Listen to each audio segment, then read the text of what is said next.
আমি এখন আছি রাজশাহী নগর ভবনে, সাথে আছে ইয়াসিন মামা। তো ওনার শিক বার্গার যেটা, সেটা খুবই ফেমাস রাজশাহীর মধ্যে।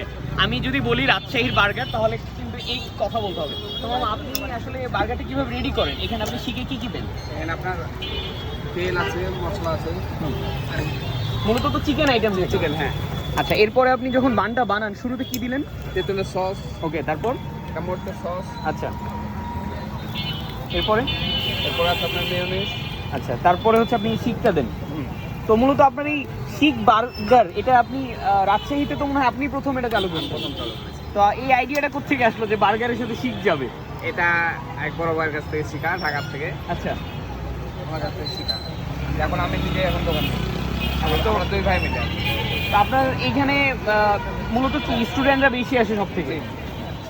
শিক বার্গার বলার কারণ হচ্ছে, দেখেন মামা কিন্তু এখানে শিকের উপরে আসলে বার্গারটাকে একরকম রেডি করছে, আর সাথে কিন্তু ভিতরে যেটা আছে সেটা কিন্তু আবার এই শিক কাবাব দেওয়া। তো যার জন্য মূলত বলা হচ্ছে এটা।